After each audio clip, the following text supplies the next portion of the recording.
Good evening, wrestling fans, and welcome to another edition of If You Smell What the Arch is Cooking. I am your host, Archie Mitchell, and we are back with another fun-filled week of wrestling. Yes, I said fun-filled because I actually enjoyed what happened in wrestling this last week. And this week, tonight, I am joined by the CEO of the We Can't Wrestle podcast and WrestleNet Radio, the host of Slice of Time, the We Can't Wrestle podcast, and co-host of the Reliving the Extreme podcast with Aaron and Chad Austin, Mr. Nate Maxon. Welcome to the show, Nate. It is a pleasure to be here, Archie. Been a while since you've been on. It's been about a month or so. Haven't been on the show in a while, but I know sometimes we don't talk about modern product on the other shows a lot of times. So right. If I actually have something to say, this is where I'm going to come. So. And you know the door is always open. So I enjoy having you on here. Like I said, Nate, it was actually a fun-filled week of wrestling without a lot of the oh my God, this is boring. I can't watch it anymore. You know what I mean? Absolutely. Yes. So go ahead, guys. Crack open your favorite frosty beverage, strap in, and get ready for the bumpy ride as I spew my love for professional wrestling for the first time, because there isn't a whole lot of venom or hate. We're going to go ahead and start off with the quick hits, Nate. And the only quick hit we have this week that was really of news value, because everything else came out last week. Triple H becoming the head of creative and the, president of talent relations again, and all the other news that came out last week. The only one that was of value this week is Nick Aldis did a shoot interview on the Busted Open podcast where he basically shat all over Billy Corgan and the NWA. And not so much the NWA, but Billy Corgan. Yes. It was some things I took away from the interview was how Nick mentioned that he wasn't paid his first year working for the NWA. He didn't take a paycheck because they really couldn't afford to pay him. That alone says great wrestler to me, great, man of the company. Right. Yeah, absolutely. He is a fantastic wrestler, and I hope that if he's parting ways with the NWA, for good, I hope he lands either AEW or WWE. I would have said probably 3 months ago, I would have said, I hope he lands in AEW. Not necessarily because I'm such a huge AEW fan, because I'm not, but just because, I don't know what Vince would have done with Nick Aldis, but with the new WWE, thought I'd never say those words. You never know what Triple H might do with Nick Aldis. Exactly, and there's no bad blood between what happened with Mickie James and that whole garbage bag full of her stuff, because that wasn't under the Triple H regime. You know what I mean? And there's no bad blood. Like he mentioned a million times in other interviews he didn't want to work for Vince McMahon because he was afraid of becoming a comedy actor or just another guy on the roster. Another thing I took away from this interview, Nick, was that he mentioned that during the pandemic, he gave up part of his contract, some of his money, to retain some of the stars. Like if Eddie Kingston wanted to stay or any of the people who left for AEW, Aldis was willing to help pay for them to keep them around because, COVID was keeping them from working. Again, that's his company, man. But yet Billy Corgan is saying, oh, you politic, you do this. You said it on NWA after the tournament happened just now, that Aldis is always politicking and wants to be in the spotlight. I don't see it that way. No. And also, the first thing that surprises me is how is Billy Corgan not able to pay him? Secondly, I think that what Billy doesn't understand, like you said, first of all, company man. Secondly, okay, you're always politicking and you want to be in the spotlight. Well, who should you spotlight if you don't spotlight Nick Aldis? Look at the roster, and I'm not dissing Trevor Murdoch. I'm not dissing Mike Knox. I'm not dissing Mike Knox. I'm not dissing anybody else. I'm just saying, if you having Nick Aldis in your NWA promotion is like having your Ric Flair or your Hulk Hogan or whatever. You want to make sure your top star is happy. Right. And this guy went around the world defending your title when you didn't have a TV channel to be on. When you were just starting out on YouTube, he went to AEW and lost the belt to Cody and then won back at the NWA show to make that show more prominent. He wrestled in Japan. He wrestled in England. He was taking the NWA title and making it prominent again. And then another thing that Aldis said, which I commend him for, because I'm not the biggest Matt Cardona fan. He mentioned that you allowed me to build up your company so that Matt Cardona can come in and shit on it, all Right. because he's got YouTube followers and podcast followers. And then when the guy got injured, he didn't even want to give up the title. They had to beg him to give up the title off air and on television. You know what I mean? And then it was like, okay, we're going to let him lose it to Trevor because Trevor deserves a right title run. But now we need the blow off match between me and Trevor. So why wouldn't you allow that match to happen? Right. But instead it's no, Nick Aldis is politicking. He's bad for the company. And I'm going to put Tyrus in the title match. Okay, Tyrus has built himself up as a monster in NWA. And people seem to like him. He does have a following. So I think a Tyrus versus a Trevor Murdoch match wasn't a bad idea, but not at NWA 74, which is like their WrestleMania, Right. their anniversary show. So it's blowing my mind that Billy would let this happen. Or some people have even said this now, Nate, is this all a work? And are we going to see Nick Aldis walk back out during NWA 74 and get into maybe a power struggle with Billy Corgan? And that's not entirely out of the question either. Right. And if it is, good on them. I always like it, especially in the post kayfabe era of wrestling, when they can trick us. Right. I want to be tricked. Right. I want to feel like, oh, you got one over on me. Okay. Right. Let's see where you're going to go from here now. Yes. In any indication, Nick Aldis is an incredible talent. He has been those last couple of years. He was in TNA where they finally made him the world champion. And then he honed his craft when he got to the NWA, and they made him into that self-made guy like Ric Flair was. Like you mentioned, that he is their Ric Flair. Yes. And in my opinion, if he did step into a World Wrestling Entertainment or in AEW, the right move, not that he needs a mouthpiece in any way, but maybe you get an Arn Anderson as his manager, you know what I mean, and make him into that Ric Flair mold still. Tonight on NWA, on Crockett Promotions during the Ric Flair last match, I noticed they put Brock Anderson and Brian Pillman Jr. together, and they had them represent the Horsemen. That's not a bad idea. You put an Anderson and Pillman with Nick Aldis. Right. Maybe you mix in a Tessa Blanchard, so you got the Horseman names around him. You could even work in I don't know. I don't even know if he's interested in wrestling anymore, but reach out to Bo Dallas. He's a Wyndham. Right. Right. Exactly. And then you've got all the Horsemen, second generation, third generation stars around this guy with Arn Anderson as the J.J. Dillon.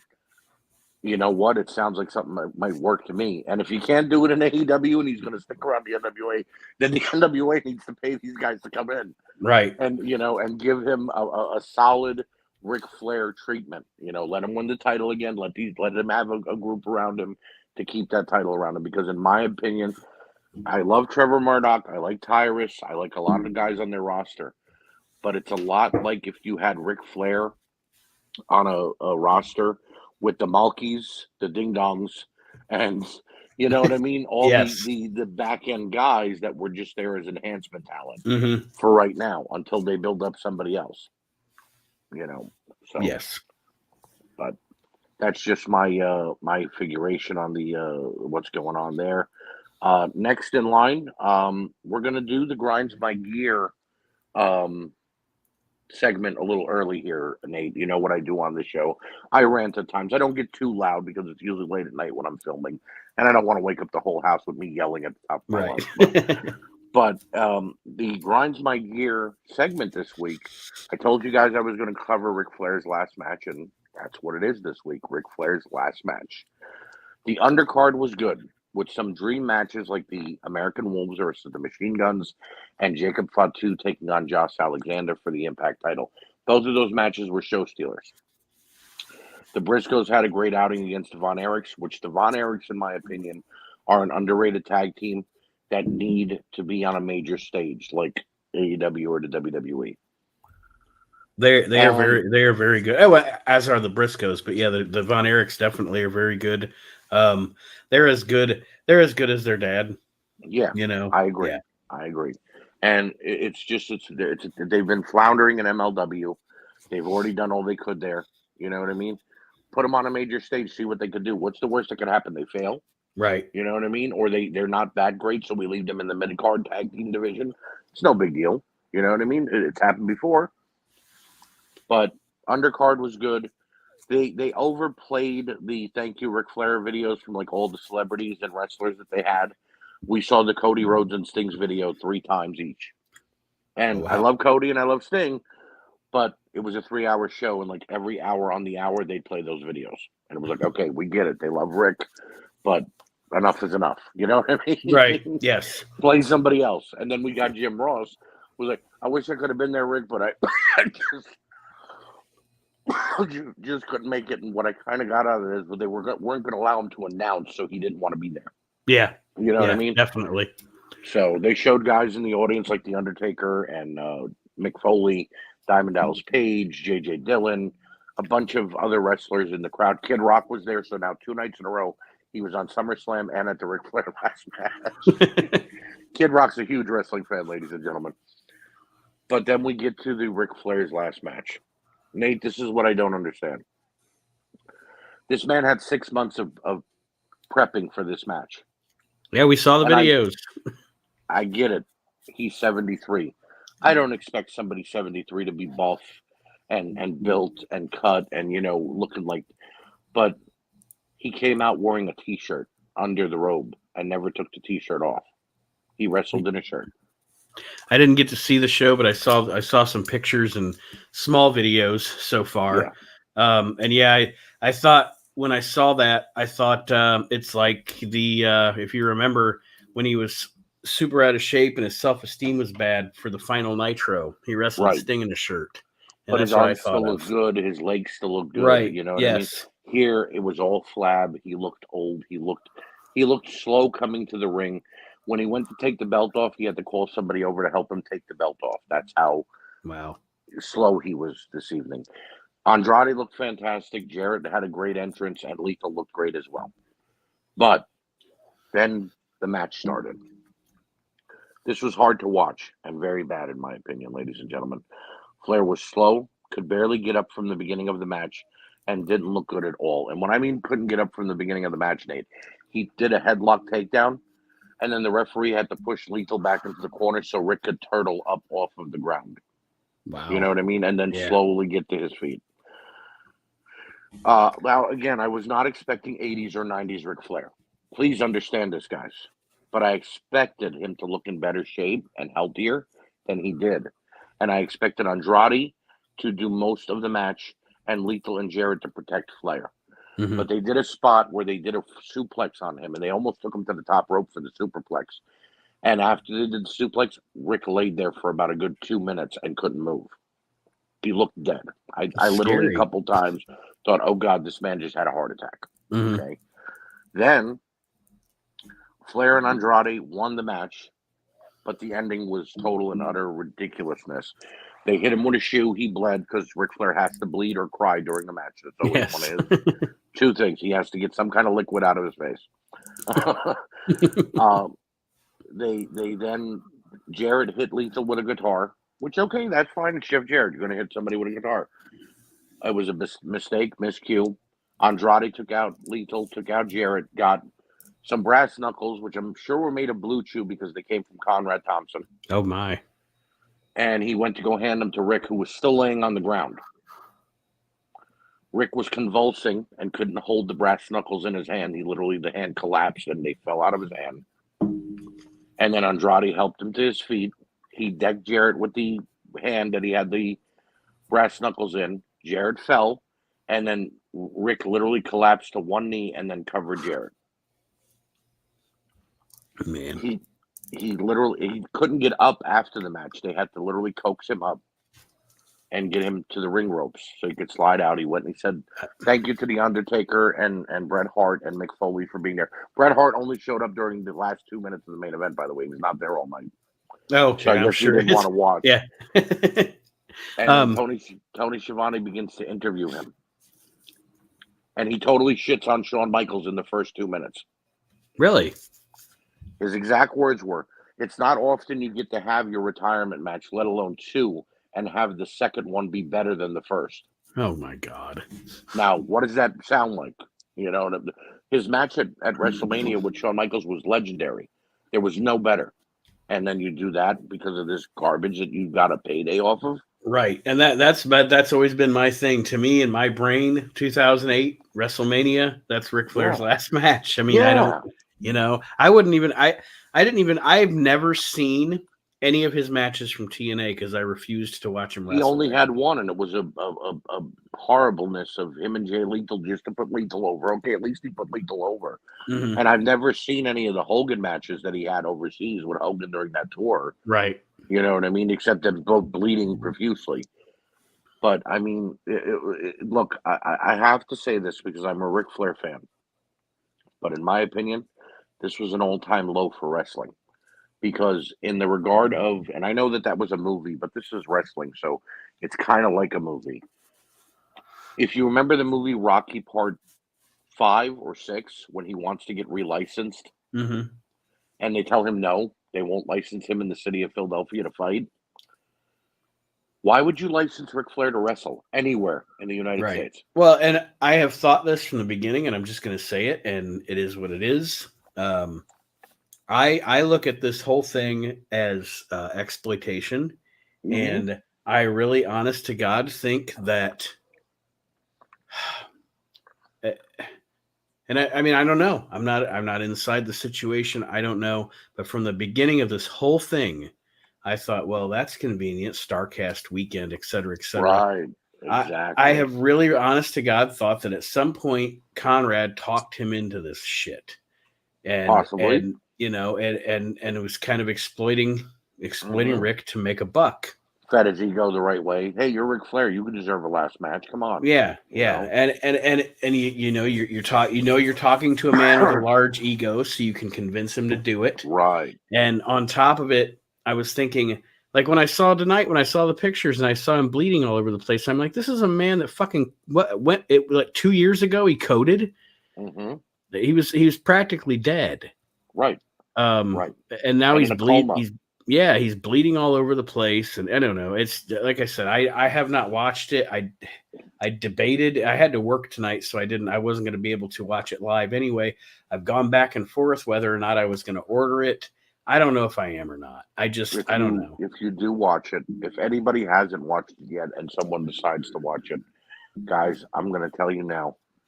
Don't go into it with high. If you want to watch the undercard and be high hopes, go ahead. It was a great undercard. But if you watch the Ric Flair match and you're thinking, wow, this is the Ric Flair legacy coming to an end, no. That man is a shell of his former self. I am a 30-year Ric Flair fan, okay, dating back to before he got to the WWF, in the NWA, and in WCW. And then when he got to the WWF, I marked out. You know what I mean? I have the belt. I have a shirt. The only thing I don't own is a robe, and I'm sure one day I will. Right. Okay. But it was not. It was like watching. Well, I'm going to say it. I'm sorry to all my fans and to you, Nate. And I've lost a grandfather too. It was like if you've ever watched a loved one pass away, but for 20 minutes. Right. You know what I mean? Mm-hmm. It was, and not that he died, because he didn't die, obviously. Hopefully he does it in the next few days. We don't hear any questions about him. But it was like watching somebody struggle as they were ending their life. You know, he was weak. He was falling down. He needed help up. Thank God Andrade was there, because it's his son-in-law, and Jeff, who he's had a relationship with for 30 years, and Lethal, who he's had one for 20 years. Right. But they didn't seem like they were taking care of him enough not to have to be down on the mat that many times and then have to get up the way that he was. Mm-hmm. You know what I mean? So it's ridiculous. And like I said, it's one of those things that when that match started, they should have put like a Graphic Nature logo on the screen and told you, don't, you know what I mean? Parental advice. Right. Yes. This might be disturbing to some viewers. Yeah. So, but that's my feelings on Ric Flair's last match. I've read comments already of people who've said, oh, his legacy was so great, and I still love him, and I marked out when he came out, because he came out with the big gold belt on underneath the robe. And that was great. That was great. But then when you notice he kept the T-shirt on afterwards, and you notice the way he was bumping and the way that he was killing himself, you sort of looking at him going, okay, this is not a mark out moment. Right. It's sad. Crowds, he delivered a headlock takedown and then got up real slowly, and the crowd's chanting, "You still got it." And I'm like, got what? Right. What has he got exactly? Because all he did was a headlock takedown, and he can't get up. You know what I mean? And the crack up is Ricky Morton fought earlier in the night. He teamed with his son Kerry to take on Brock Anderson and Brian Pillman Jr. Mm-hmm. And Ricky can still bump. Ricky is still in Ricky Morton shape. He's not in great shape, but he's in Ricky Morton shape. You know what I mean? Because the Rock and Roll Express were never muscular dudes or trying to be, but at least he was in Ricky Morton shape. Ric Flair was in, oh Jesus, my granddad just turned 100 and he's still alive shape. You know? Right? Like why? Yeah. You know, it's I don't know how anyone got him a wrestling license. What they said, what they did, especially like you said, 2 years ago, him almost dying, being in a coma, and has a pacemaker now, and like really. We could have just had him appear at StarCast and been a manager and gotten the same result. Exactly. You know. Moving on to our show reviews. First show on the docket is SummerSlam that happened this past Saturday. And Nate, it is definitely, in my opinion, the beginning of the Triple H era. Yes, and what I will say is, from everything that I've read, everything that I've heard or talked to anybody about, the general consensus within WWE was, because Vince, obviously Vince had booked out to SummerSlam. Right, of course. So they were going to generally respect his wishes as far as results and stuff went. They did make some changes. Of course. That if there's anything that comes to my mind as we're discussing the show, I will acknowledge those changes. Of course. But overall, the people that kept their titles that Vince was going to have champions. Right. Some match things were changed, etc. But yeah, it's like I said the other day, or I guess yesterday, while the show was airing. Right. For those of us that have been fans for 40 years, this was the last paragraph of Vince McMahon's story he's been telling us for 40 years. Yes, sir. Yes, sir. Never thought I'd see it. Well, I never thought I'd see it while he was alive. Let me put it that way. Right. I thought we were gonna, hear he was, he wasn't retired, but getting sickly. He went home to be with his family, but was still seeing over the day-to-day operations from home.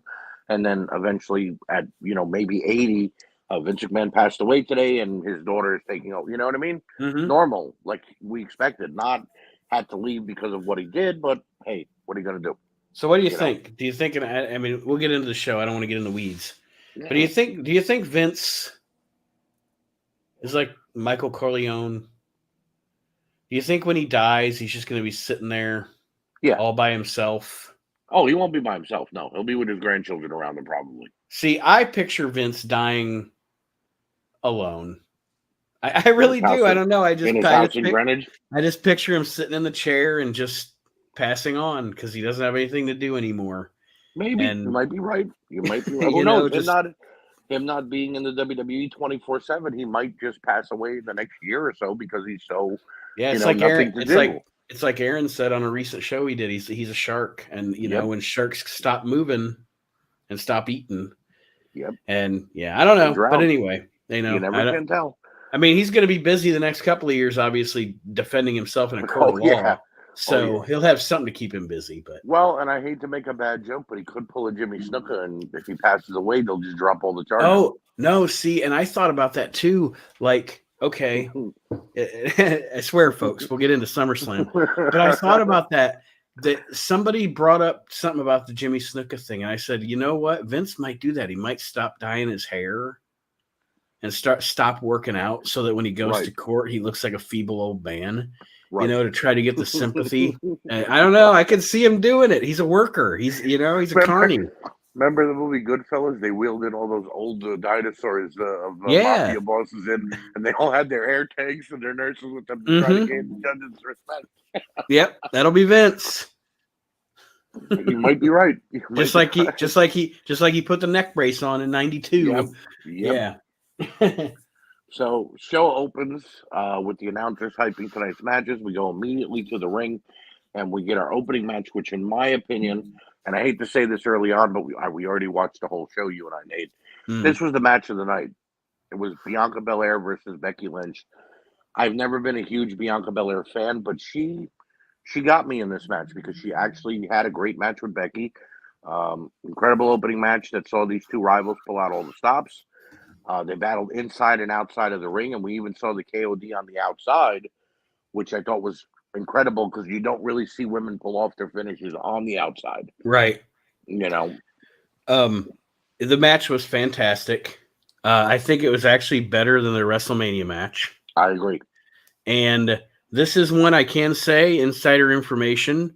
This is one where, the finish, the winner wasn't changed. Right. But something from after the match was based on Vince's original plans. But no, I thought this match was fantastic. I thought that they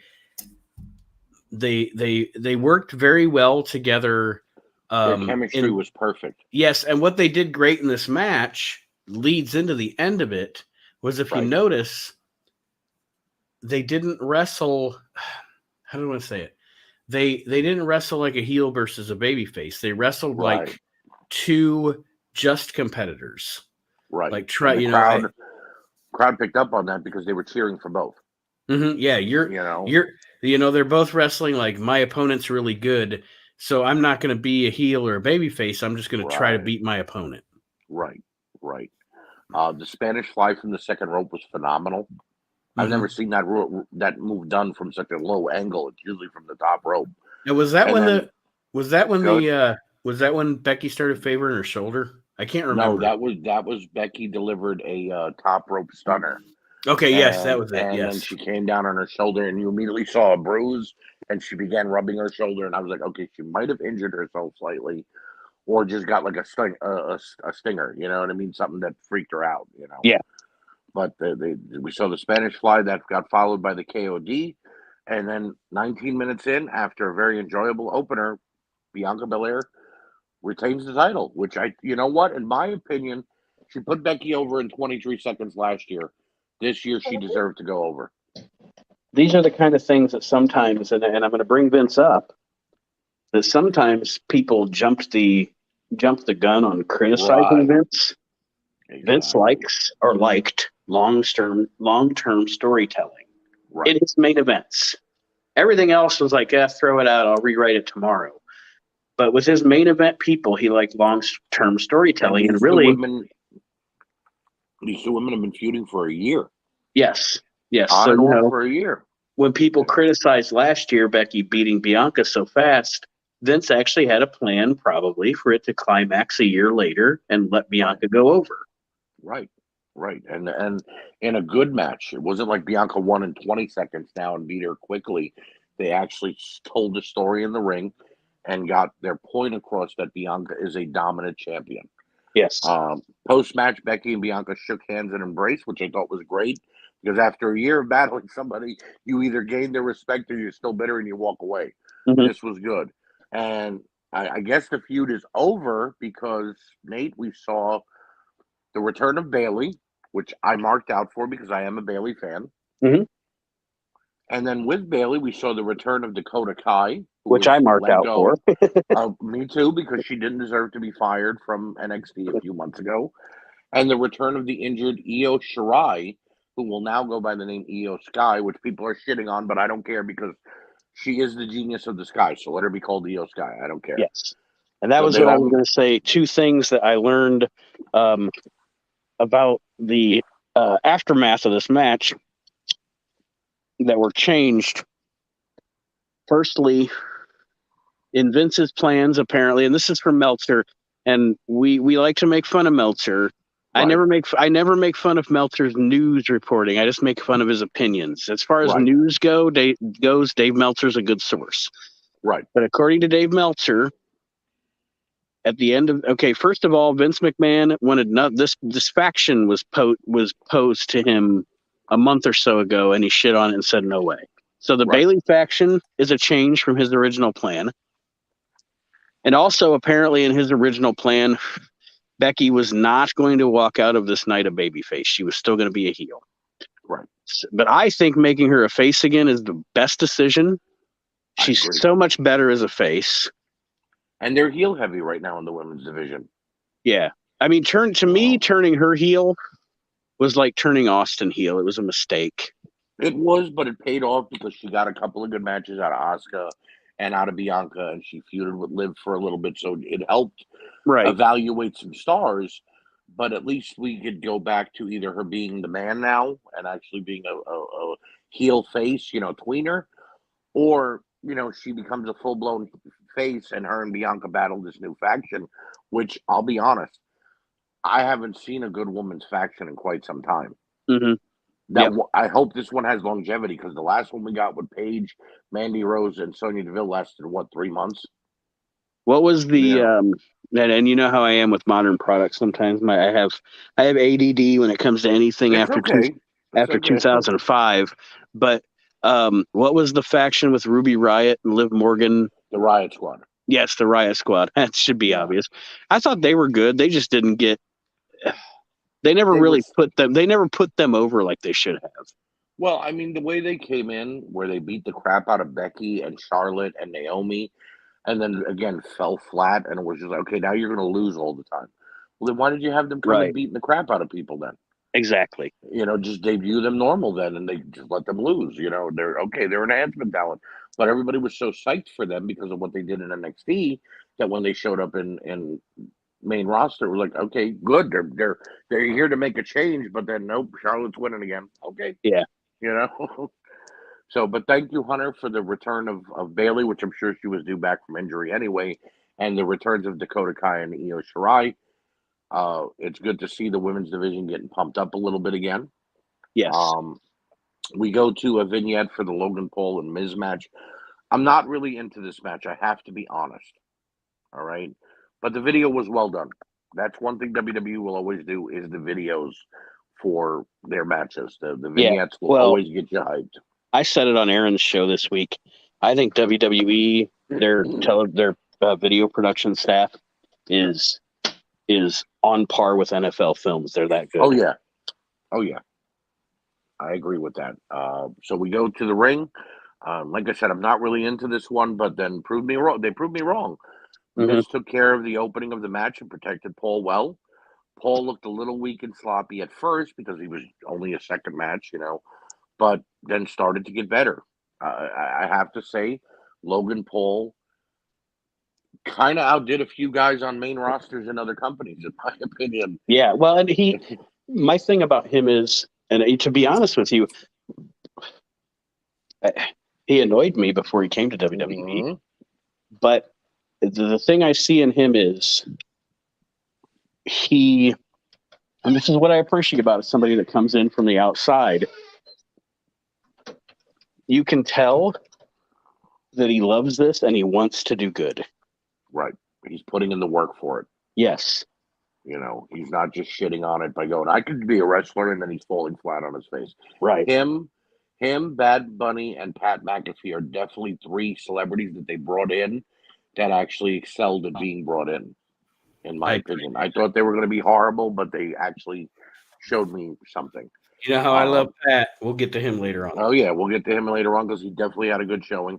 Ciampa got involved, and this brought out AJ Styles, which I'm all for, a Tommaso Ciampa versus AJ Styles feud. Mm-hmm. Yes, especially with Triple H booking it. Oh, yeah. Because that means Ciampa's going to go over big time. Right. AJ don't need the rub right now. Maurice then tried to get involved, and the distraction caused, which I never understood. Miz went. I've been questioning this for 2 days now. Miz went to go grab that card that he had in that holder to go hit Logan Paul. What was that going to do? Because it's a plastic card holder. Right. How much damage was he really going to do? It wasn't like it was Maurice's purse or something like that. But okay, Paul ducked out of the way. He had a skull crushing finale, and he got the win. But I have to say, the spot of the night was seeing him jump from the top rope, Shane McMahon style, and deliver a frog splash to the Miz on the table. And he was like when I looked at that, I swore to God he was not going to make it. And it was almost like a video game. It was like his body stretched 3 feet taller. Yeah. It was amazing. It was crazy. He delivered it perfectly, though. We got a win. Decent to good match, in my opinion, for a celebrity match. It told the story. You know what I mean? The only problem is the fans are literally cheering the Miz and booing Logan Paul because he's been, he's that guy that's from social media that no one really likes. The outsider. He's going to have to prove himself. Right. Tons of commercials on Peacock after this, and then no hype in between the matches, which was kind of ridiculous. There was literally 5 minutes of Peacock commercials. Something I had of note that I actually wrote down while I was watching the show was you spoke on commercials and videos. I don't know if I'm sure people noticed, but I don't know if you really noticed. Two people that weren't on the show that are Triple H people that are obviously going to be a big part of his future plans for the company were Kevin Owens and Charlotte. Yes. Because they both got those hype videos. And I mean, Kevin Owens is going to be so good under Triple H. Because he's a Triple H guy. And Charlotte's Charlotte. I don't ever want to say I'm not a fan of Charlotte. No, I'm not. I'm a fan. I am a fan of Charlotte as a heel. I am never a fan of Charlotte as a babyface. But those two are obviously in the plans. I just wanted, like I said, I wrote that note down because I was like, they took the time out to make videos for these two people, and there's a reason for that. Right. Well, it was like their way of saying, look, we're still here. You know what I mean? We're not, we didn't make it on the card because Charlotte's still obviously on honeymoon or whatever. And, Kevin Owens is still in the feud with Ezekiel. I was about to call him Elias, but it was just a ton of commercials though, besides the hype videos. And it's like, you showed me a commercial to buy Peacock. Well, I already have Peacock, so why do I see this? You know what I mean? Shouldn't this be on the Peacock, the non-premium service that I'm not paying for? Exactly. Yes. So we then go to Austin Theory versus Bobby Lashley. This was the blow-off match for this feud. And Theory attacked Lashley early and went after his ribs. Lashley fought back and just began running him over. It was almost like, well, Vince is gone, so let's beat the crap out of Austin Theory. You know what I mean? Yeah. And I think that there's probably and judging by the end of the show, which we'll get to, I think there's probably a feeling that, the old man wasn't dumb and he saw something in this kid, and this kid does have potential, but it's not his time. Slow burn. Let him build it up. If he is going to cash in whatever he does, whether it be in the main event tonight or 6 months down the road, you have to let it be slow, because what if we give him the title and he pulls a Dolph Ziggler and gets injured or isn't ready for it? We don't know, So in any case, though, there was no coming back for Theory. Lashley locked in the hurt lock and got the tap-out victory in 8 minutes. A little weird that it was that quick, Nate, but for what it was good, and I guess they were kind of saving Theory for later. Well, that's what I was going to say. That's what I was going to say. The match did what it's supposed to do. It was effective. Bobby Lashley should always look like a monster and always look dominant, impressive. Yes.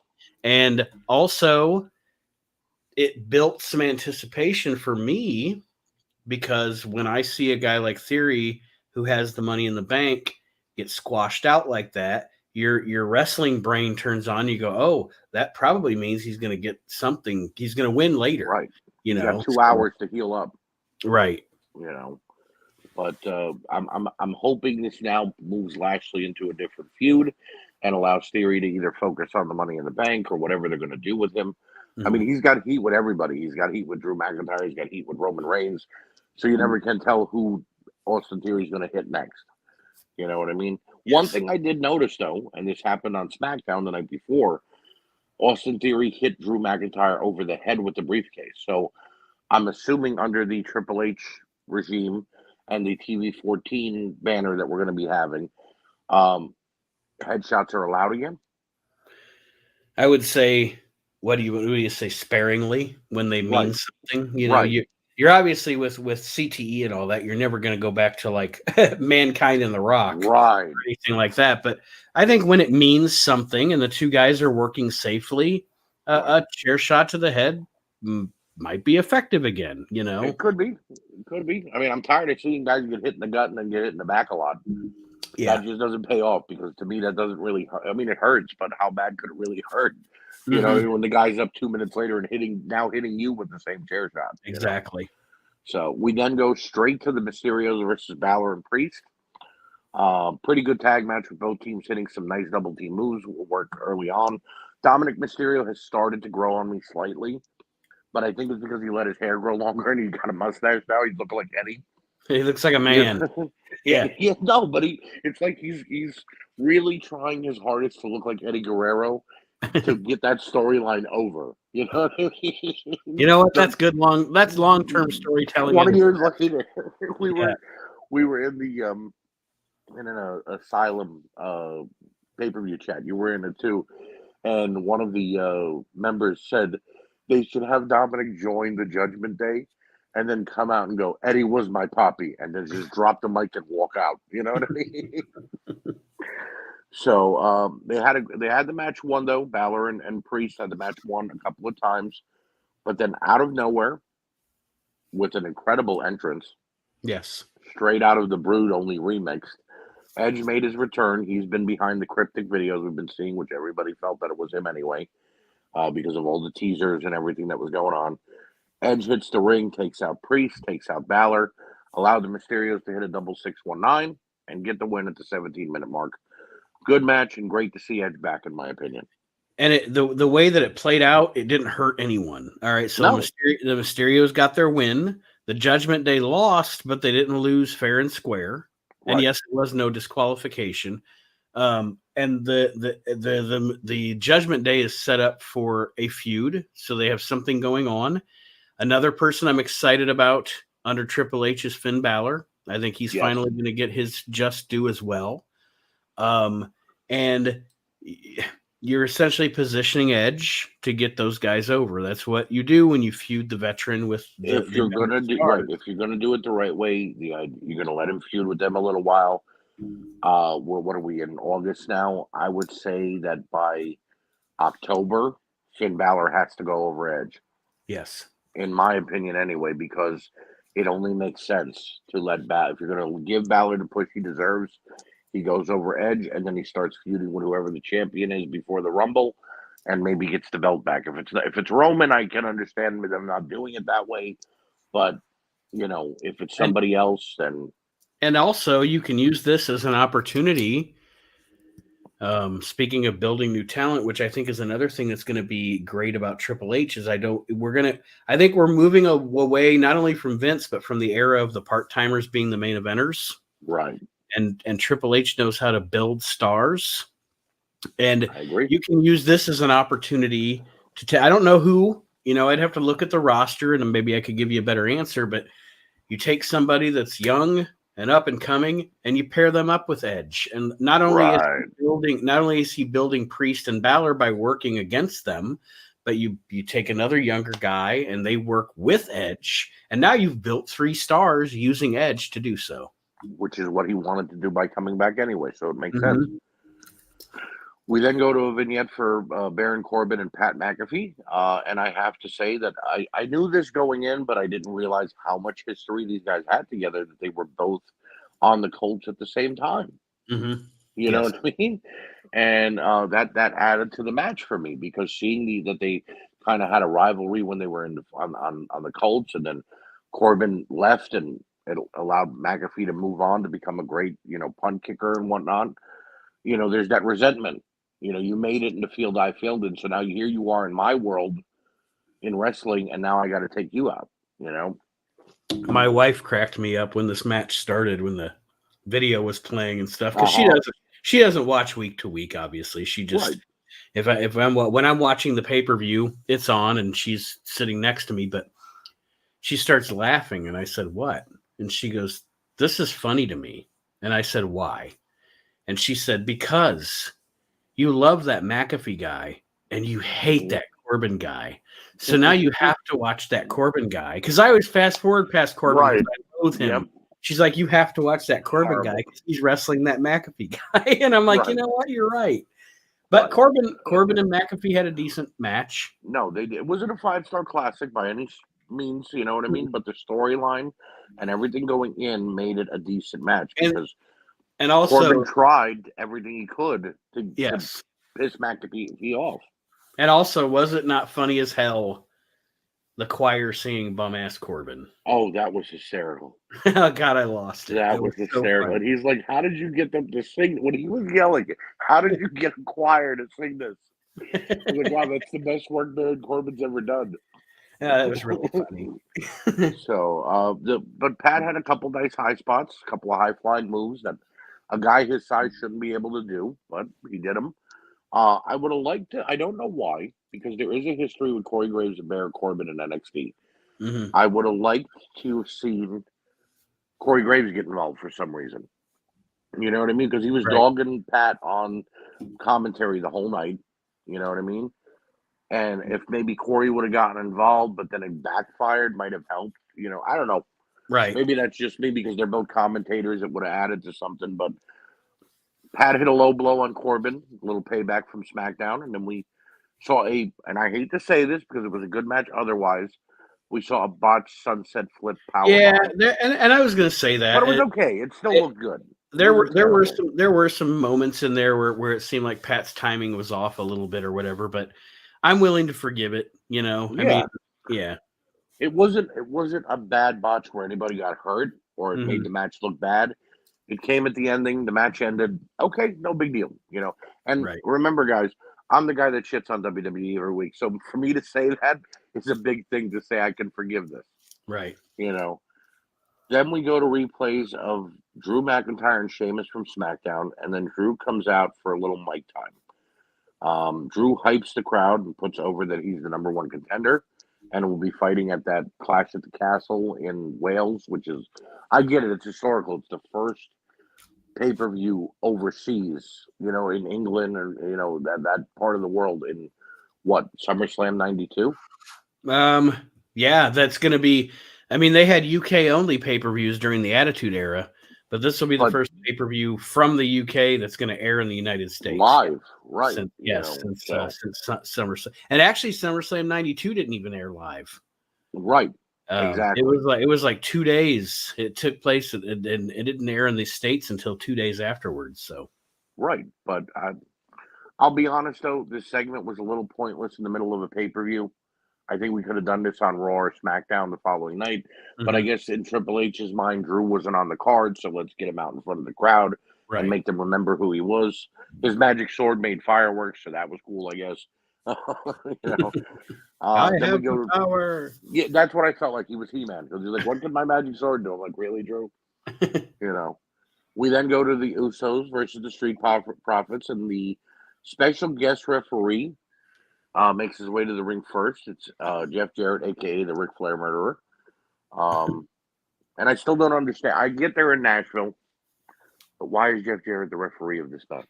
Yeah, and not only that, but he's in his hometown, and when he came out, the crowd went mild. They're booing. Booing, and they're not even cheering. They're not cheering.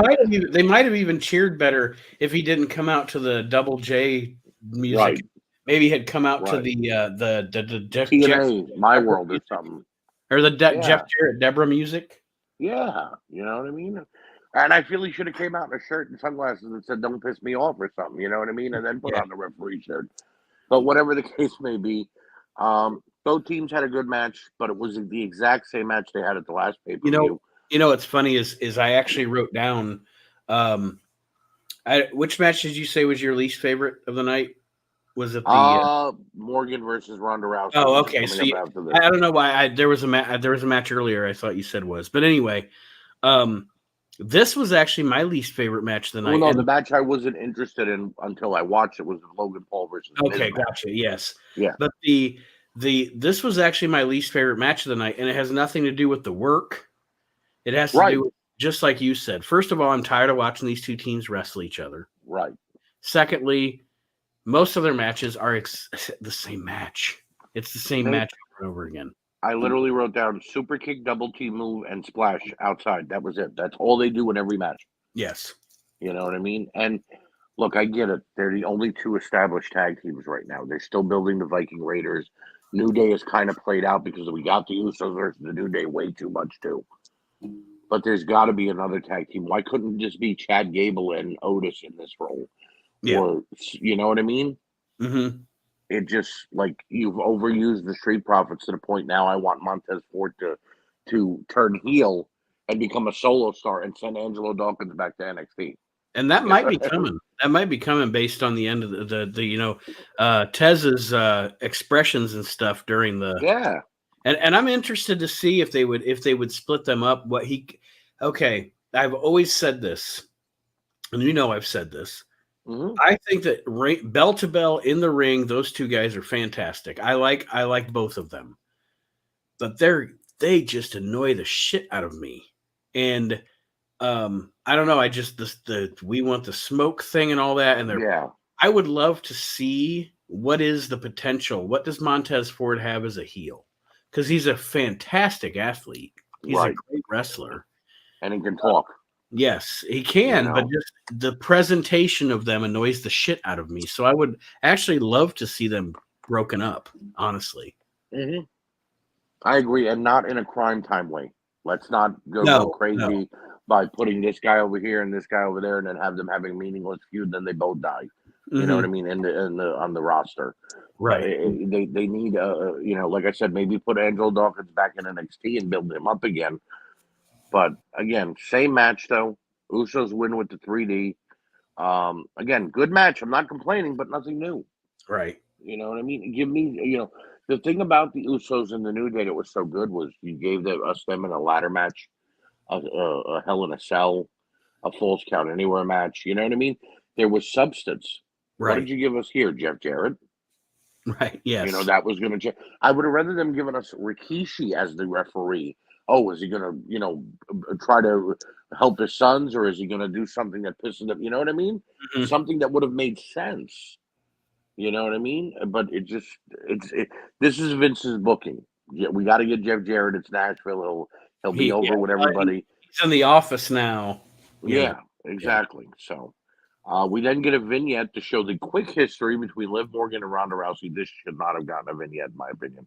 They only had the cash in at Money in the Bank 3 weeks ago. Like, what are you showing me here? That they talked on SmackDown 4 times?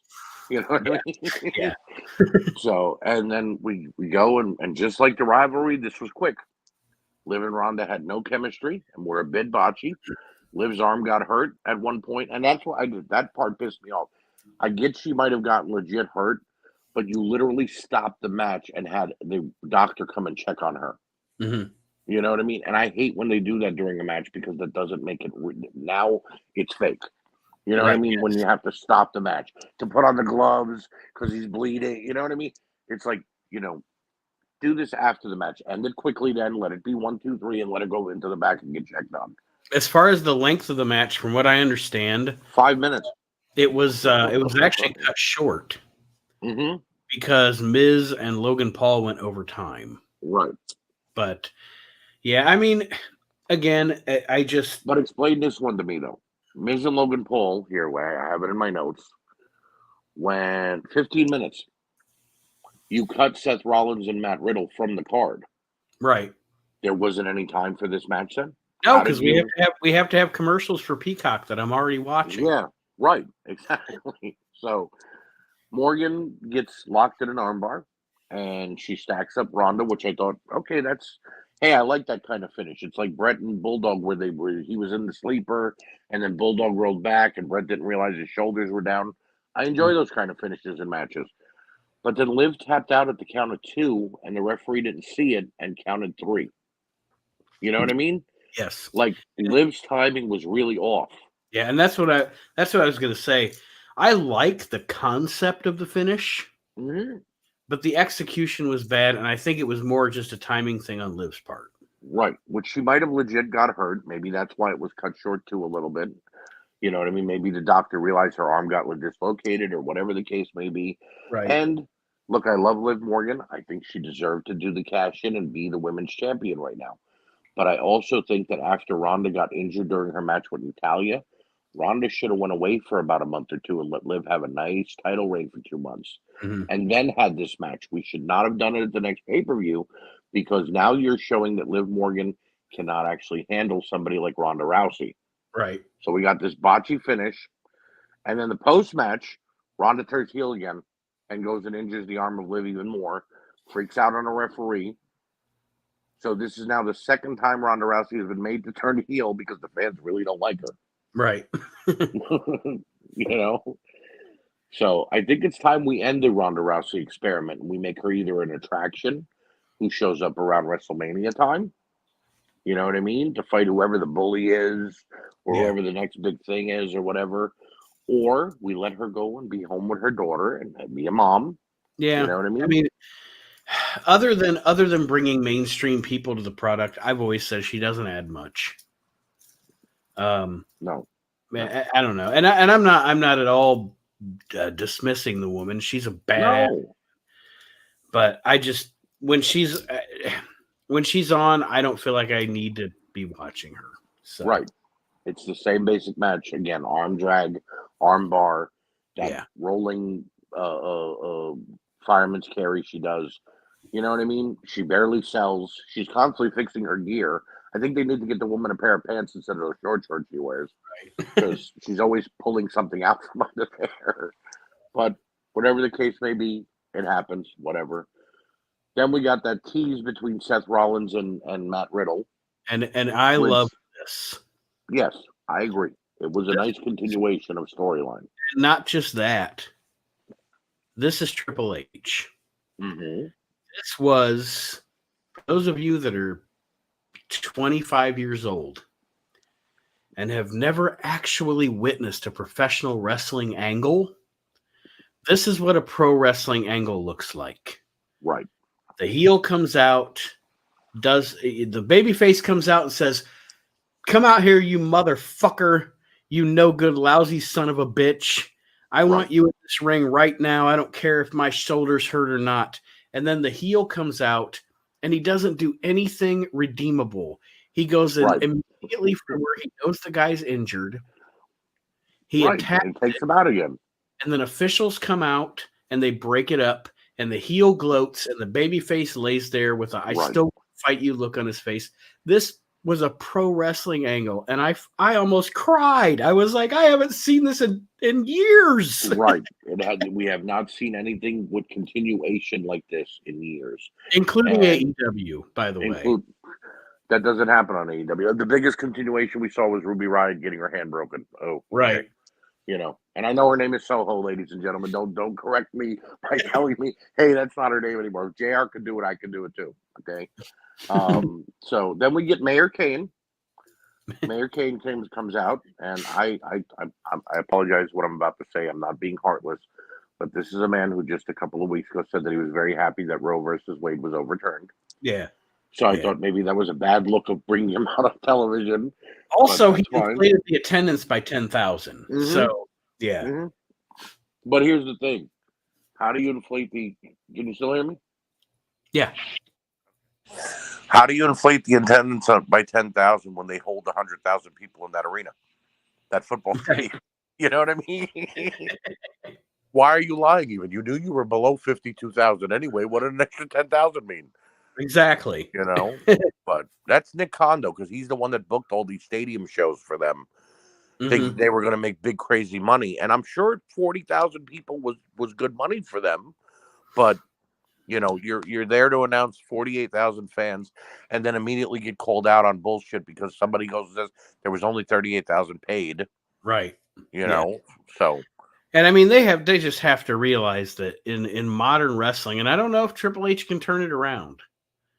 He will. With his booking, but in the modern day of wrestling, you're not going to fill a stadium unless it's WrestleMania. That's the only way you're going to fill a stadium. Right.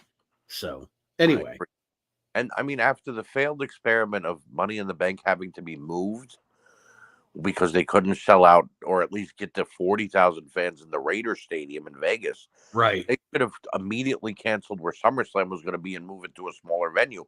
Because they had tickets already sold for SummerSlam by then, so they knew what it was looking like already. Mm-hmm. You know, but que sera.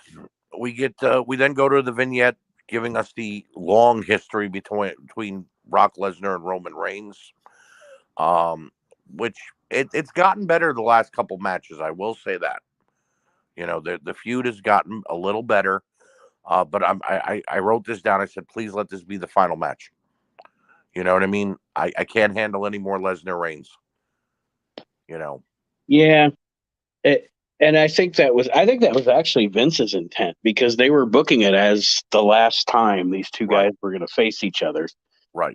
And it is what it is. And this was probably the best match they've had. So they actually got time. It wasn't a quick 1, 2, 3 match, like they've had in the past. I have to say Brock's entrance was fun and lightened the mood a bit. You know what I mean? yes. Coming out with that tractor. Once the match got started, it was all Lesnar for the first 5 minutes. He literally beat the crap out of Roman Reigns. It wailed on him with elbows, right hands, a couple of suplexes here and there. And then thanks to Paul Heyman, which, as it should be, Roman Reigns took control and put Lesnar through a few tables. And I did not expect that. Yeah, I'll be honest. Neither did I. I didn't either. But that's what a manager should be.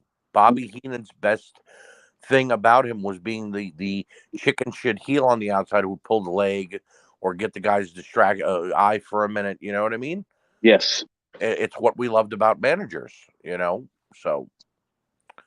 And then we go to the Austin Theory attempts to cash in, which I thought he was going to, Nate. He gave the briefcase over, and some people are confused on whether it was actually a cash in or not. I think no, because the referee didn't call for the bell. They didn't announce anything. Yes. Lesnar just came over and hit him with an F5. Yeah, and it was definitely an attempted cash in, which is good because it leaves the briefcase in play. Right. So it would be nice if they tease him, though, and tell him, no, it was a cash in and make him think he doesn't have the briefcase for a couple weeks. Yeah.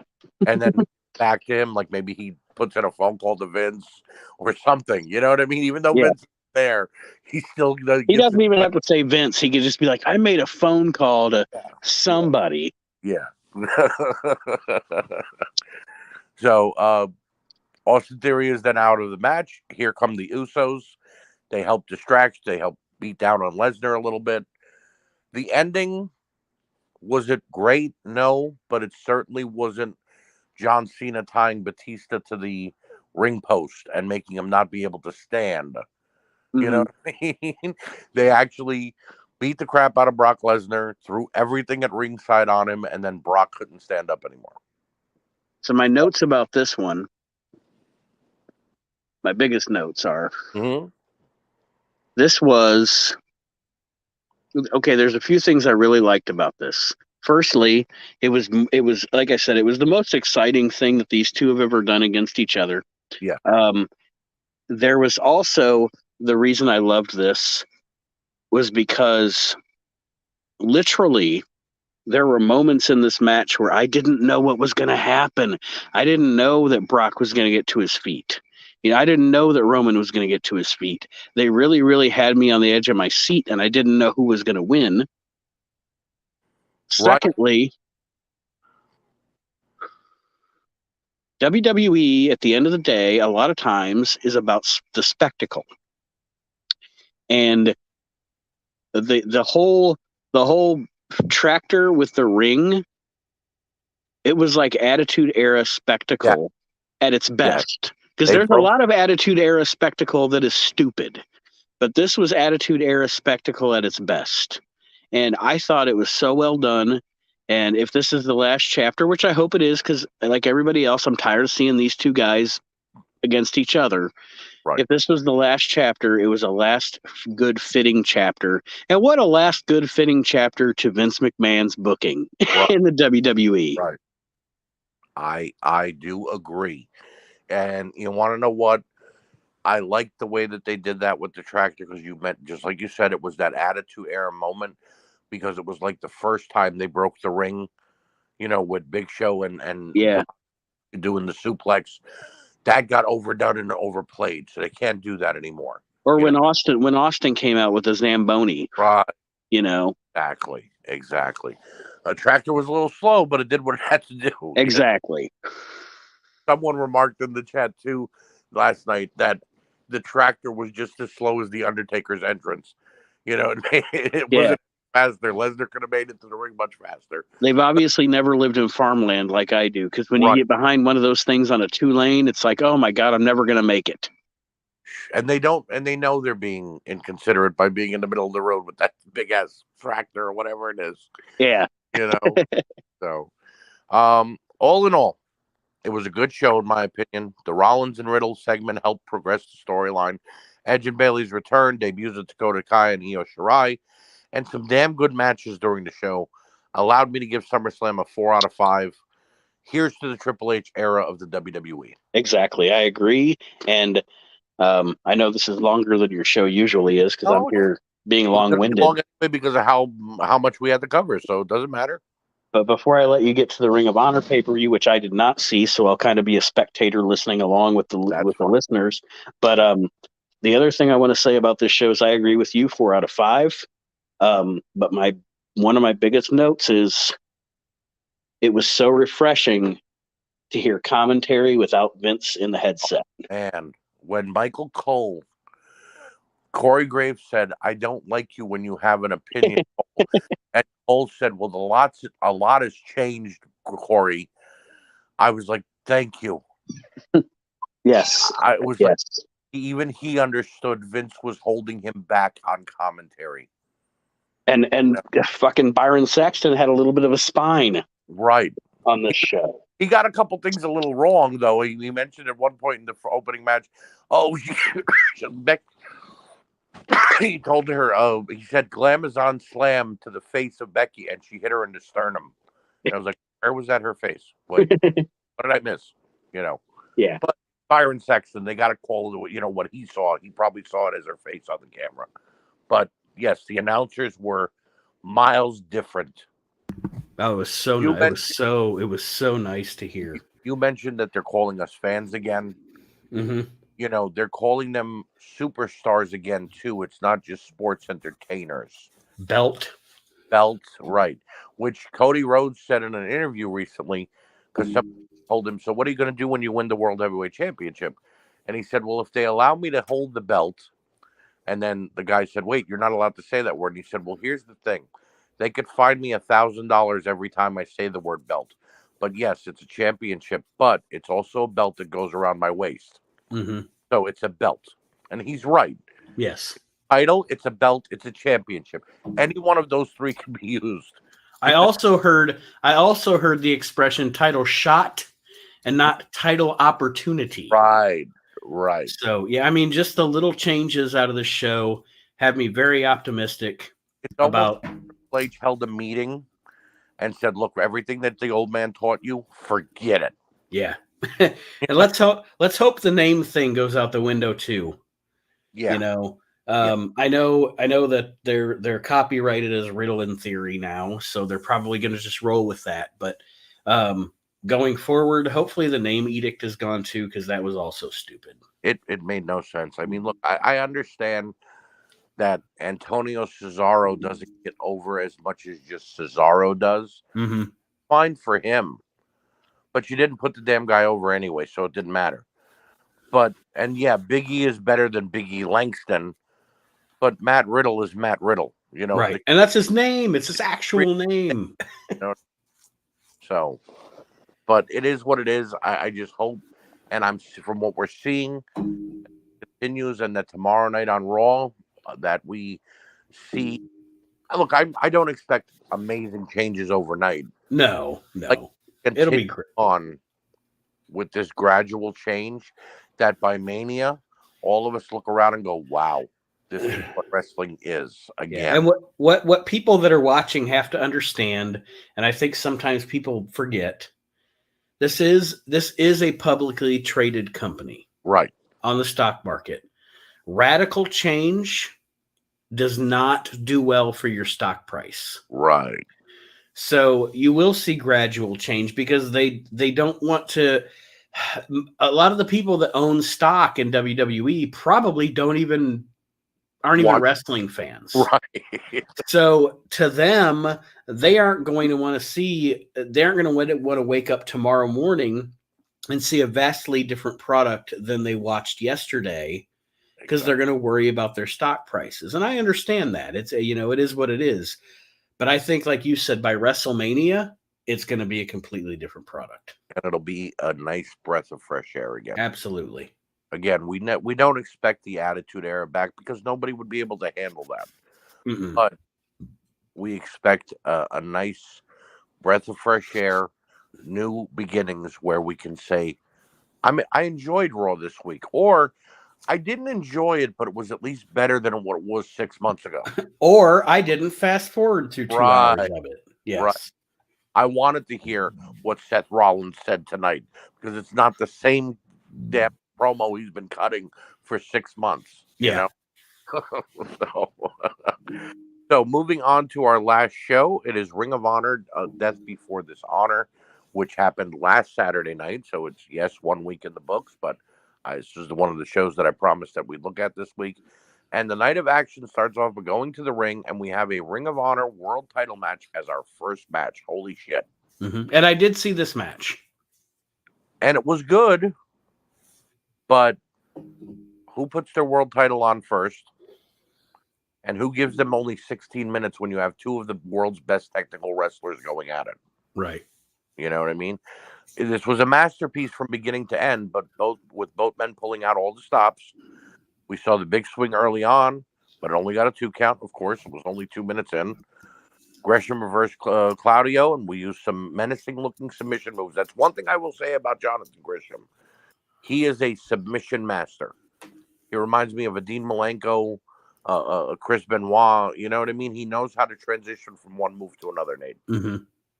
And I like that about him. You know, they continued back and forth with reversals, but in the end, Claudio got the win in 16 minutes. I wanted it to go longer, but it was great. Your winner and new Ring of Honor World Heavyweight Champion, I know I'm going to butcher his last name, Claudio Castagnoli, wins the Ring of Honor title for the first time, Nate. Great match.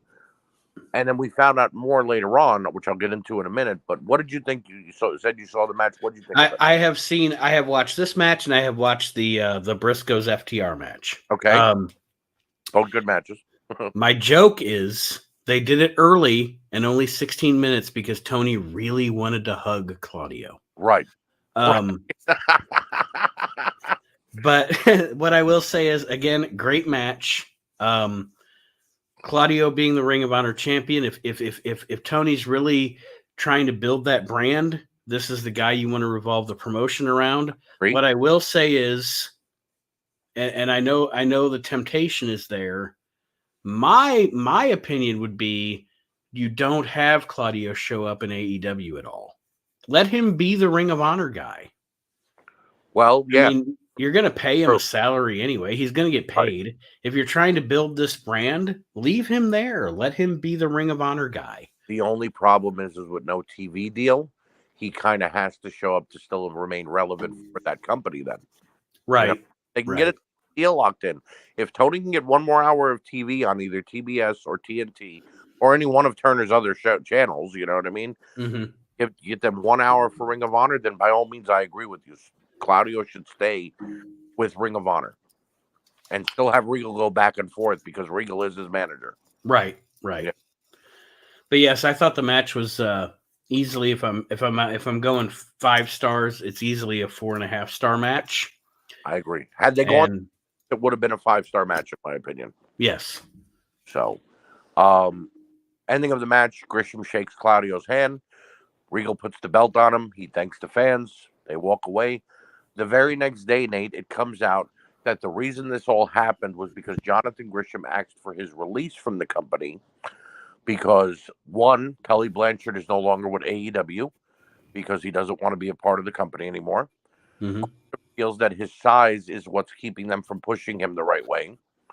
And he feels that he does not get the respect he deserves despite being the Ring of Honor champion, even when the company was closed and defending the belt all over the world, which, again, I agree with. He deserves a little more respect. Did Claudio deserve to win? Yes, but I think Gresham could have been pushed more since he signed with AEW and given him a better title run rather than, okay, you defended it twice and now you're going to lose it to Claudio at the pay-per-view. And this is one of those things, and it's kind of like the MJF thing. Right. Where I have thought over the past probably 6 months is, and I have made the joke a number of times on multiple podcasts, but Tony Khan is essentially a rich boy playing with his live action figures. And I think that the past 6 months with the MJF thing, the Gresham thing, Tony Khan, for the first time, is being tested as a real wrestling promoter because he's finally having talent. He's finally having to deal with talent issues. Right. And people wanting, dealing with egos and dealing with contracts and dealing with, for the longest time, it was all happy fun time at AEW. Right. And right. Everybody was enjoying each other's company. Yeah, it was like a club, Right. Right. And now it's a business, and it's going to be interesting to see because, man, that guy wigs me out. But anyway, and they've got about 7 contracts about to come up from the original stars that were signed when they first opened. And he said when he doesn't want a contract, he just lets them run out rather than releasing somebody or talking about their contract. So I'm wondering who one of those 7 people are, because that could be Pac because he was signed immediately. That could be Adam Page. That could be the some of the younger tag teams so it really makes you wonder who's coming up for contract negotiations. And not to mention another test for Tony is for the past, when did AEW start? Is it 3 years now or 4 years? 3 years. Yep. For the past 3 years, his competition, granted, has been the biggest wrestling company in the history of the world, but it's also been an adult old man, right? Who most of us think that his booking was out of date and weird, right? And we were kind of tired of it. And now his competition is fucking Triple H, right? Who was keeping pace with him on Wednesday nights? Yes, but not keeping the exact same. Who wants to watch 2 wrestling shows on Wednesday night? That was the main problem there. But now you've got the guy pissed off on Wednesday night doing Monday, Wednesday, Friday. Right. Yes. And that's going to be a test for him because there's going to be a lot of guys on his roster. And I don't care what anybody says. Like I said, it's happy fun time at AEW. There's going to be a lot of guys on his roster going, oh, Triple H is in charge now? Adam Cole is probably crying that he didn't hang out 6 more months. Right. I bet Roderick Strong and Tommaso Ciampa are so happy right They're now. Smiling. And Johnny Gargano is sitting there going, I'm happy I didn't sign with anybody yet. I'm happy I just stayed retired for a few months because my buddy's back in power. Right. Yes. So we then go to an interview, though. Lexi is interviewing Daniel Garcia, who I like. I think Daniel Garcia is a great talent, about his Ring of Honor Pure title match later. And Garcia talks a big game. And I'm betting on Wheeler Yuta tonight because, in my opinion, Wheeler Yuta is very young. He's got the combat crowd with him, William Regal's group with him. I just like Wheeler Yuta a little more. I don't know why. Maybe because Garcia's with Jericho and that whole Jericho Appreciation Society thing. But we then go to a 6-man tag team title match, which is Dalton Castle and the Boys. Not a character I like very much, but it's okay. And they're taking on the Righteous, which I thought would have been a great crew to be in the WWE. It's Vincent, Derek Bateman, and Dutch, who are dressed all in white and come out to the spooky ass music. Started out with a lot of comedy, Nate, and then changed into a good 6-man tag. A lot of high spots, double team moves. The boys got thrown all around the ring because they only weigh like 120 pounds each. And then Dalton Castle hit his finisher on Vincent to get the win in about 10 minutes. Again, another short match. And we have new 6-man tag team champions in Dalton Castle and the Boys. Not a great match, but it was decent. You know what I mean? For what it was okay. We then hear from Jay Lethal, Sanjay Dutt, and Giant, who apparently his name is Satam Sanjay or something like that. I don't know his exact name. It's the same promo they've been cutting for the last month, though. I'm sure you've watched AEW and have heard them talk. Yes. We want Samoa Joe. When's he coming back? We're going to take the title. Every week it's been the same thing. And I'm not complaining, but they've done everything to get this match over. Meanwhile, Joe has been off filming a movie. Right. Maybe putting the Ring of Honor TV title on Joe wasn't the right move, Yeah. But we then go to Wheeler Yuta and Daniel Garcia for the Pure title. 2 young men walked into this match and they went toe-to-toe. The crowd was behind both. Each man found a way to reverse whatever the other one was trying to do. Garcia locked in a damn good-looking sharpshooter. I've never seen it applied like that, Nate. But he literally had it almost like a Boston crab, but with leg through it, and he was wrenching back all the way to Yuta's head. Yuta then found a reversal into a bulldog headlock, and it was then met with a Regal stretch by Garcia, which was a smack in the face to William Regal that he was doing his move.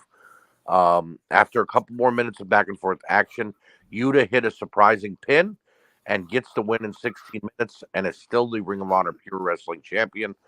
They deserved their 16 minutes. That was all this match should have been because they were two young, brash guys. But in my opinion, they did the job quickly and what it was supposed to be. I'll have to seek that match out because I'm actually interested in watching it, but I have not seen it, so I can't give my opinion. But I'm definitely going to seek that out. Technically sound as they come. There was no blood. It wasn't gory. It was just a straight knockdown, drag-out wrestling match. We then go to Rush versus Dragon Lee. It's Battle of the Brothers. What I don't get is the guy's name is spelled Rush, R-U-S-H, but they call him Roosh. Roosh. I don't know why. And it pisses me off when they call him that. It's like an Englishman who pronounces every word phonetically. You know, I can't handle it. It just pisses me off. But with hard-hitting match that went all over the ring, Rush punished Dragon with constant shots to the head, but the younger brother Lee battled back. They traded chops and had the crowd on their feet until Rush rolled Lee up and got the win in 15 minutes. Excellent match, possibly the show stealer in my opinion, because even though they had that Lucha Libre style, it wasn't that sloppy Lucha Libre style. Where they're going to fall every 5 seconds. They went toe-to-toe with everything they had in this one. Then get a vignette showcasing Serena Deeb versus Martinez. I didn't realize they had, again, this much history, but apparently they almost broke in together. So I didn't know Mercedes Martinez has been around that long. Both women showed heart and determination throughout the women's title match. Deeb kept it going to the ground for as long as possible with submissions and had her ground and pound style, but Martinez kept coming back and matching Deeb. Top rope suplex only got a 2 count for Mercedes, but when she went to finish Deeb off, her opponent collapsed. Deeb reversed the surfboard, and this match raged on. I was surprised they actually gave them this much time, considering the world title only got 15 minutes earlier. Deeb applied a leg submission, but Martinez found a way out of it, and they continued to reverse one another, but Mercedes got in a version of the Dragon Sleeper, and Deeb had no choice but to tap out at the 17-minute mark. Mercedes Martinez is still the Ring of Honor Women's Champion. Another great match here. My only problem with is Serena Deeb has now had a shot at 3 women's titles. The TBS, the TNT, and the Ring of Honor Women's World title. She is yet to win a title. But she is by far, in my opinion, one of the best women's wrestlers that I've seen on any roster. So I don't get it. Considering going into the show, the reigning ROH champion, I'm not surprised that match was shorter than this one. Sorry. I had to make the joke. Very funny. Don't let Jordan Grace hear you say that because she'll beat you up. That's her husband, and she hates when people bother his size.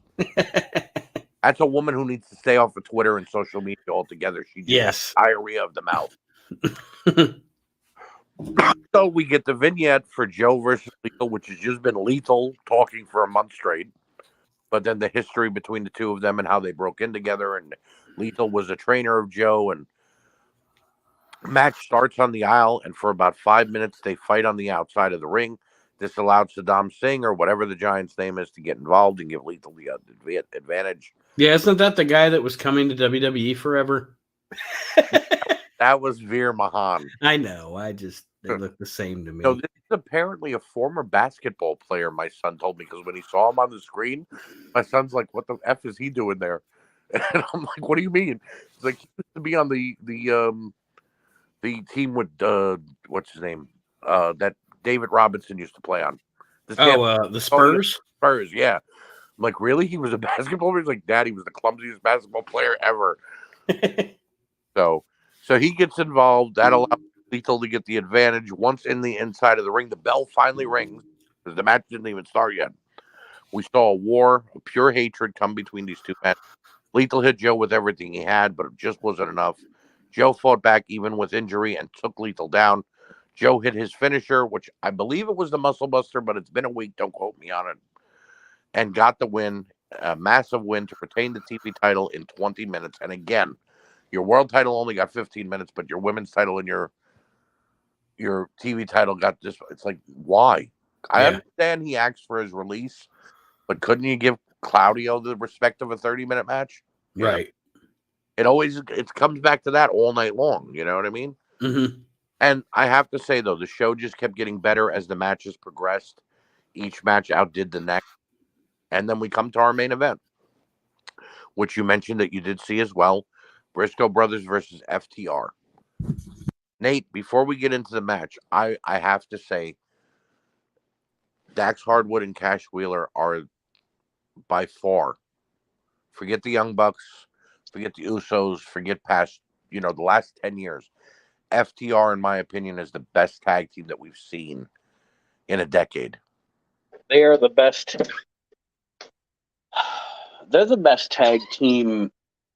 They're the best tag team since probably the Dudleys. That's what I'm saying. And the Young Bucks can piss up a rope. Well, you know how I feel about the Young Bucks. I think that they have a style people do like nowadays, and they have gotten over in other companies too. But FTR is just on another level.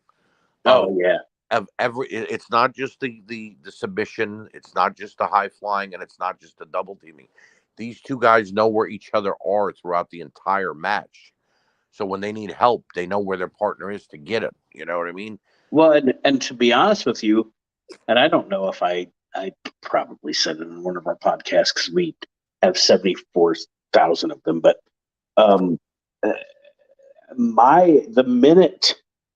literally the minute that I was finally like, Vince McMahon has lost his fucking mind. Let these two guys go. Yes, that was it. That was the watershed moment for me where I was like, it's time for Vince to go. Because if he doesn't see this, he's totally gone. Right. They're so good. This was the best tag team match in 20 years. I couldn't agree with you more. It's the match I've been waiting for, actually, Nate, because since they had their original match for the titles a few months ago, I've been wanting to see these teams do it again. And now we have balls. Good feeling out process between both teams, and neither could get a clear advantage in the early going. FTR began to pull away, but the Briscoes fought back and separated Dax from Cash, which is not done easily. Because like I said, these two guys always seem to be around when there's a pin going on or something. They know how to break it up. You know what I mean? Mm-hmm. Even when these two guys fought each other in the Owen Hart tournament, I've never seen two guys mesh together that well since like Arn and Tully or the Midnight Express. You know what I mean? It's poetry when you watch these two guys wrestle. It's like watching Brett and Jim Neidhart. Right. Exactly. And they have that throwback feel down from their music, their gear. You know what I mean? It's unbelievable the way that they go. The Briscoes surprised Cash and Dax by winning the first fall after 15 minutes, which again, that basically you've just topped the world title match by going 15 minutes to the match resumed, and we saw these two teams go even harder in the second fall. The Briscoes almost had it won a couple of times, but FTR kept fighting back, hit their finisher, which I absolutely love. And I love that nobody else does it, Nate. That double team into the double knees. They call it the big rig, I think. Yes. It's fantastic. It's I'm trying to formulate a thought here. That move is what brought it to me. Yeah. These guys, and this is a big statement because I love both of these teams, but these guys are like the Hart Foundation, and I know I mentioned them a minute ago, but it's like if you took the Hart Foundation and mixed them with the Midnight Express. Right. They're that good. I mean, they're that fucking good. They might be when we have a show 10 years from now. Right. I might say FTR is the greatest tag team of all time. I could agree with you on that. And that's not. I mean, I know I'm going on a limb there, and some old timers are going to go, well, what about Rocca and Perez or whatever? Fuck you. Right. They just and I love the Heart Foundation. I love the Midnight Express, but when you get two guys that can combine those two styles, right? And are we talking about the greatest tag team of all time? And right now, they're the greatest tag team, like we said, in the last decade. Oh yeah, hands down. At 20 years, we're going to be putting them in. It's going to be Heart Foundation, FTR, Midnight, Rock and Roll. You know what I mean? They we haven't seen them go up against guys like a Road Warrior type of tag team yet, but I think even there they excel. And the Briscoes are as close to a Road Warrior tag team, in my opinion, in that they're crash. You know what I mean? It's just it's crazy moves and hurting their opponents. You know what I mean? Yeah. So Dax and Cash tied up. We're at 1 apiece, which of course you expect that in a best 2 out of 3 falls match. No 2 out of 3 falls match should end 2 falls straight to the winner. Right. Always go to third fall, and it just kept getting better. We saw him Doomsday Device from the Briscoes pin breakup, with Mark and Jay looking frustrated. After the Briscoes had both Dax and Cash locked in a double submission, which I thought was unbelievable. They were literally holding each other's hands so the other one wouldn't tap out. Yeah. Mark and Cash went through a table on the outside. Jay hit the Jay Driller on Dax, but it was a close 2 count and the match rolled on. Jay went to the top rope, got cut off by Dax, and we saw a top rope pile driver, which I don't know how he protected him so well, but he did. Yes. Which allowed Dax to get the win for his team after 40 hellacious minutes. FTR retains. In my opinion, this is match of the year. I agree. And it might be it. It is the best tag team match in.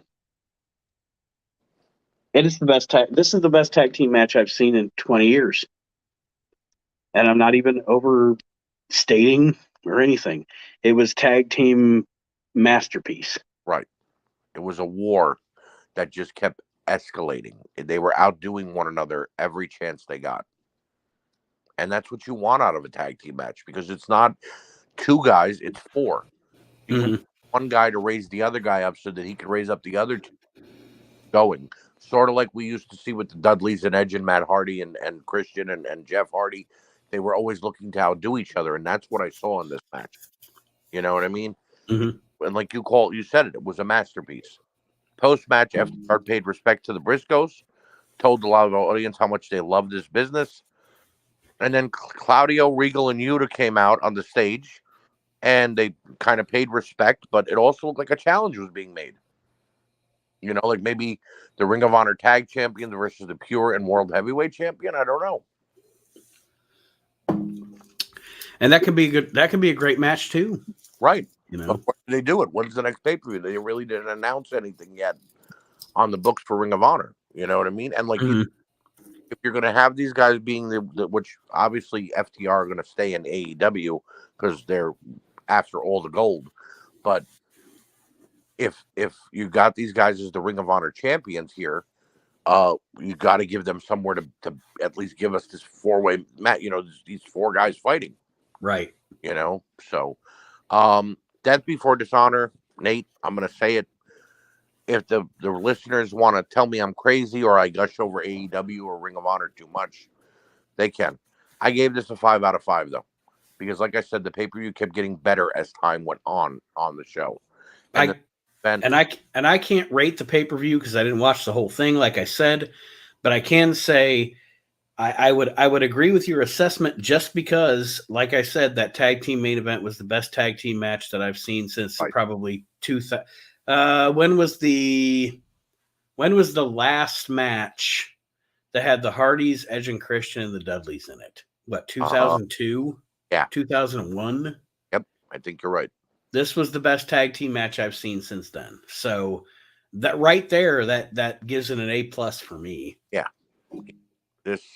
If Ring of Honor had a weekly television show and not a monthly pay-per-view, because there's too many pay-per-views on a month. Yeah. every 3 months have a pay-per-view. You know what I mean? Do 4 a year, 5, do 4 a year, and then your big one, do the, your WrestleMania or whatever. Have that be with AEW, cross promotion show, whatever. But if they had a weekly show, I'd still be watching it because I used to watch it when it was on before, and I'd definitely be tuning into every pay-per-view. So, right. Great week of wrestling. Nate, I want to thank you for joining me. Is there anything you'd like to promote before we sign off? As you're listening to the show, as we talk about every week on all of our shows, the WrestleNet Radio Podcast Network on fire. Yes, sir. And Reliving the Extreme, we have the We Can't Wrestle podcast. Of course, this show, If You Smell What the Arch Is Cooking. Mark Brew highlighting the indie wrestlers on Mark's Indie Spotlight. Aaron Maxon discussing the year of 1997 right now on the year that was. Myself also in Slice of Time discussing 97 because that's 25 years ago. Right. David Gold and Cheyenne Ortiz with the Golden Voices. We have a lot going on. Yes. And of course, Wrestle Bash coming up for those of you that are in the Jersey area. August 20th, Parsippany, New Jersey. The biggest wrestling convention of the summer. Absolutely. And the guys, I know, Archie, you're going to be there. Yes. I am not going to be there because that weekend my wife and I actually have to go to Kentucky for her father's 70th birthday. Okay. So, well, you have a legit excuse. Yeah, that's where we will be. I was really hoping to join, and then the timing just didn't work out. But hey, that being said, there'll be more down the road. You know that the Asylum always absolutely loves to put on a good show, and they have got some big talents: Kevin Nash, Sean Waltman, Booker T. So they're right there. You got the NWO. You got 3 members of the NWO. Mm-hmm. You know what I mean? Other great names like Orange Cassidy from AEW. And a bunch of other names from the indie scene. Guys, if you do come out, if you're in the New Jersey, New York, tri-state area, or even traveling, the 5 hours, 6 hours that we're going to be open for, because obviously it's going to open by 9 a.m. and probably be closed by 4 or 5, that 5, 6 hours, whatever it is, guys, you may not have enough time to meet everybody. You know what I mean? Because who's not going to want to talk to Ethan Page for 20 minutes? You know what I mean? Who's not want to pick Kevin Nash's brain for 10, 15, 20 minutes? Or Buff Bagwell or anybody that's there. You know what I mean? So that is definitely a big thing coming up in just 20 days' time. Less than 3 weeks. Yes. Again, I want to thank Nate Maxon for joining me. I want to thank you guys for listening. We will be back with the We Can't Wrestle podcast this week, as well as we continue our rolling down the PWI 500. We're in the 70s now, ladies and gentlemen. Or no, we're in the 80s.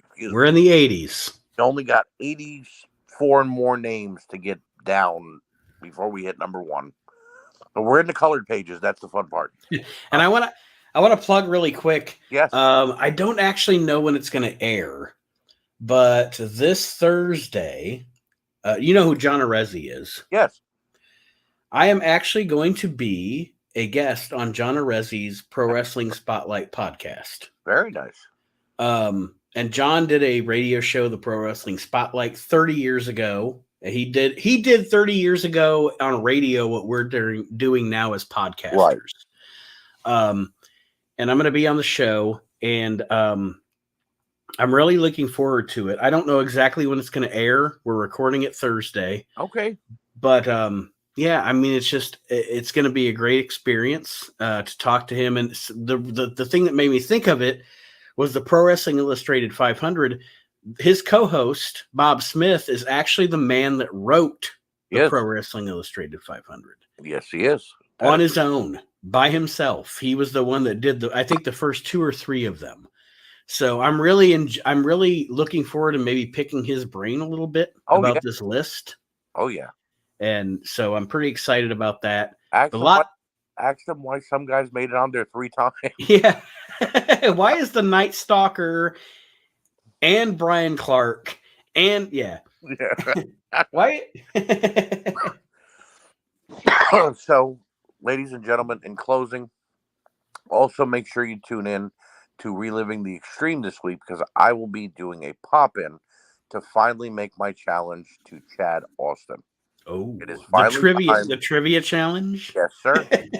It is finally time for me to put all my cards on the table with Chad Austin, because there's been too many months and too much air between us going back and forth. Chad likes to say he doesn't know who I am, but he knows exactly who I am because I made a custom of him a couple of years ago. So he knows who I am. So again, thank you guys for listening. I will be back next week. And of course, because there are no pay-per-views going on next week and Ric Flair is looking to kill himself next week, we will be back with NXT, AEW, and NWA. And you may actually have a Raw worth covering. Yeah, if Raw is good, then yes, without a doubt, it will be added. I'll probably make that a just a skim through and talk about it, because if Raw and SmackDown get good, I may have to add a spin-off show to just cover them. Right. You never know. So, thank you for joining me, ladies. If you smell what the arch is reheating. Yeah, I was thinking of something maybe like Know Your Role or so. I don't know, something with The Rock, or maybe not Rock. Maybe, I don't know. That's the bottom line, because that's what Arch316 said or something. I don't know. Never know. I'll come up with. I'll steal somebody's tagline. Have a great night, everybody. I will speak to you next week, and I will see you next time on If You Smell what the Arch is Cooking.